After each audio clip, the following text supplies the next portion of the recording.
Good morning.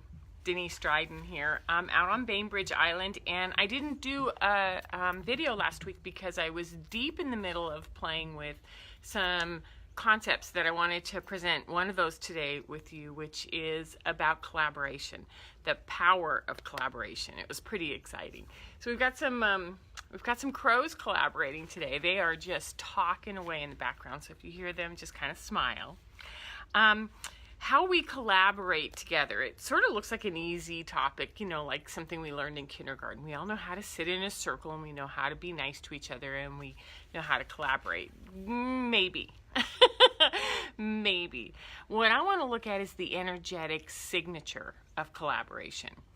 That energetic signature is complex. It's an intelligence. It's its own source of intelligence and possibilities. And when we really start to pull apart what collaboration is and what the energy feels like of it, it becomes really interesting.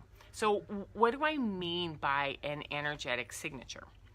Well, it's a way of holding a concept, not only in our brain, but also in our body, and allowing all of space and time to sort of, you know, slow down, pay attention, absorb information, and play with things, to feel them. I had a significant shift in a perspective, and I went out and walked in the Grand Forest yesterday. And the whole purpose of going out to walk was, what do I notice now from this different perspective? And it means that I have to have an awareness of what I knew about myself before, so that I could notice what was different.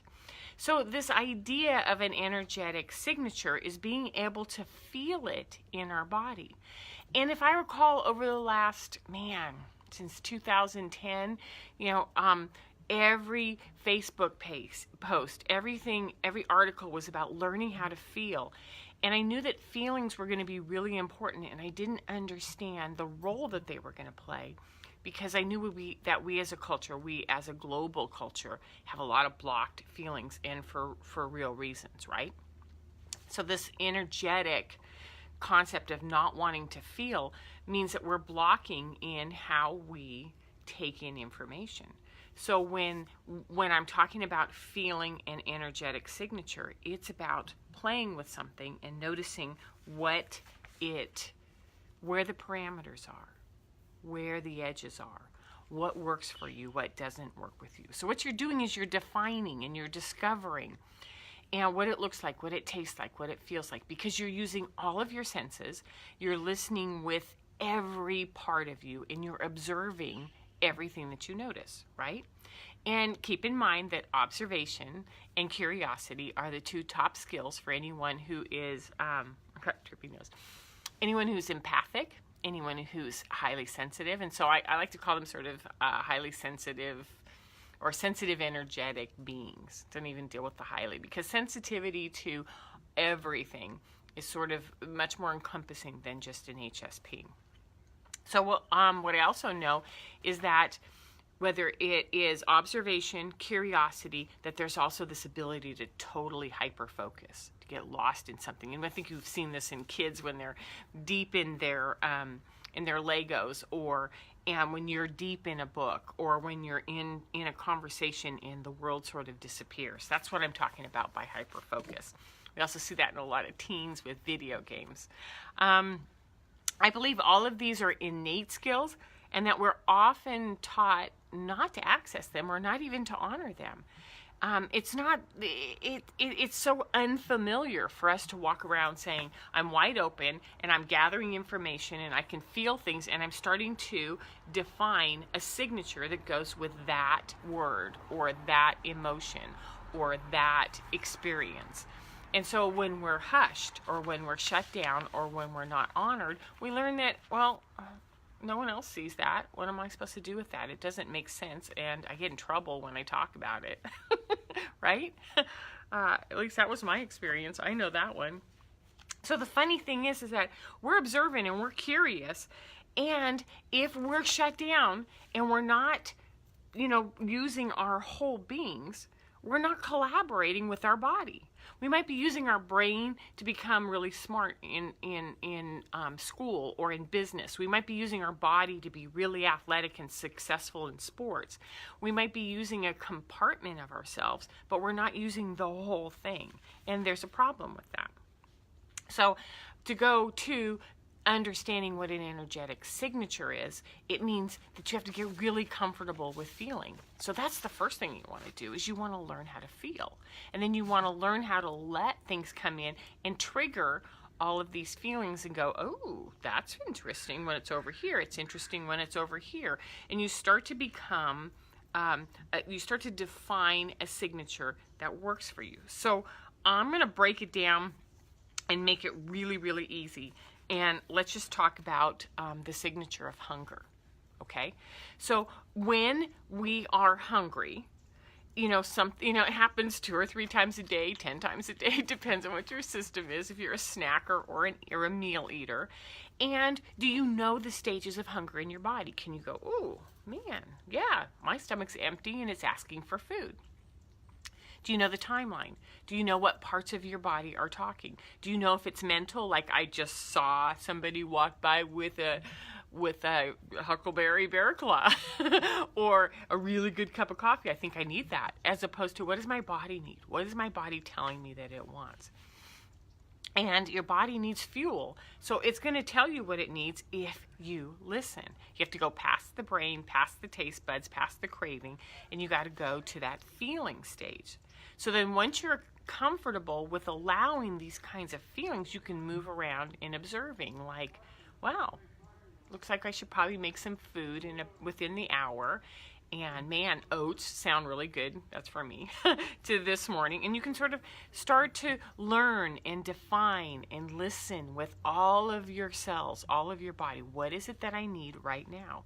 And then you collaborate with your body, which is like, yes, okay, so I'm going to put some nuts and seeds in there, and I'm going to put a little maple syrup, and I'm going to give you what you want for breakfast, because that's the fuel that I am feeling that I need right now. And then you partner with it. This is consistent. You listen and you respond, and this is how we build self-trust. So collaboration is so huge, as you're starting to see. So in order to collaborate with your body, you need to show up and pay attention, right? Really pay attention. Like, this is me. This is how I feel. I'm a little hungry right now. I don't eat before the show. That's why I picked hunger. Number 2, listen with all of your senses, with all of your cells. It's like turn them on. Start to gather information. I'm not just listening with my ears. I'm watching. I'm hearing. I'm gathering information on every level. Number 3, gather information on every level, right? Start to bring it in. This is what I'm noticing. This is the pattern. Oh, every morning at about 8 o'clock, my stomach starts to growl, especially if I didn't, do any snacking at night, or I didn't have a big dinner. Then it really starts talking. So I know that there's a cause and effect between the rumbling and the ways that I notice my body with a timeline. I'm starting to put a pattern together.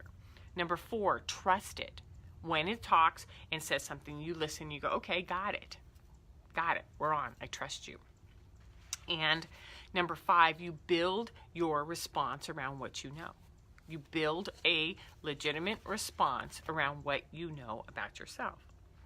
So, when this is a sound practice, you can take this into other areas of your lives, like your relationships.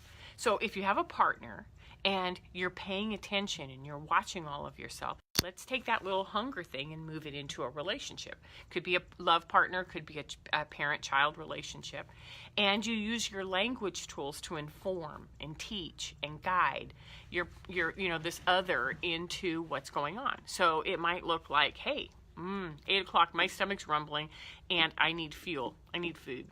So I'm going to make some oatmeal. Do you want some? If not, I'm cool. I'm going to make some for myself. And then you're collaborating with, this is what I know about myself. This is what I know I need. And I'm asking you if you'd like to partner with me. And maybe the child's like, nah, not yet. I was thinking I want eggs. Okay. Well, let me know if you want some help making those. So you empower and you partner and you play with. Or it might look like, hey, I'm noticing that I need food, and I was wondering, do you want to go, I was thinking of heading down to the local diner to go get some breakfast. Would you like to come? And then not being attached to whether or not, they might be in a completely different energetic system, right? Makes sense. So when this gets, you out of the role, it gets you out of the role of being codependent. It gets you out of the role of being the manager. It gets you out of the role of being in charge of others, and you start to take care of yourself, because your same food system may not work for others, and you're establishing what you need, and then you're inviting someone to come join you. And my experience in running a family with 3 kids is that when I started to be consistent with what I needed, the kids would kind of walk up around my time when I was eating and going, what are you making? Can I have some? Okay, I'll make some more. Or I thought you might want some. Or I made a bunch and there's going to be leftovers if you want some. So everyone starts to sort of align into a collaborative sort of, let's go make something and sit down together and spend the morning before we go to school. So it's not me being the boss going, hey, this is what has to happen. It's me setting the pace with myself first and saying, this is what I know, and I'm going to fill the house with some really good things that make me happy. So collaboration is putting information, ideas, and experiences out there and allowing whatever wants to happen to happen. Whatever wants to happen. We don't know what that is. Could be anything. What we're doing is we're saying, I'm open to whatever wants to happen. This is important to me. What I noticed when I'm working with the energy signature of collaboration, that it affects a lot of things. Like, number 1, it blends skills, energy, and intelligence. It brings all of me present to everything I know how to do. It's quantum, multidimensional, it's whole picture based. Everything shows up. Everything is seen. It builds equality in relationships. It builds equality in relationships with myself. I don't have a negative head beating the body up. I don't have, sort of different split ideas. I don't have inequality in my relationships because I'm not top down managing or trying to force or manipulate someone to do something. It removes oppression and subjugation.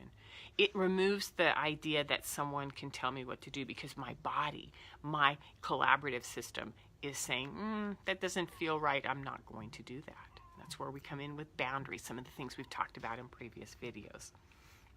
It breaks the codependent cycle apart really clearly.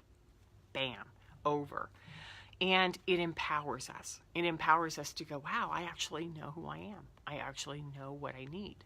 I actually know now what my child needs. And when they do something that really makes sense to them, I can see it and say, I just saw you do that. That was fantastic. How did you do that? What was going on over there? And then you kind of watch them go like, yeah. And then we're collaborating with what we see. Hey, I saw something, you saw something. Did we see that together? And that was kind of fun. And it allows for growth and change. We're in a culture that's growing and changing. We're going to have to loosen our grip on what we know is out there, and we have to sort of learn how to be a little bit more flexible and a lot more collaborative. So collaboration is one of those power skills that once you get it and it starts here and then you take it out in the world, we're going to see some magnificent changes.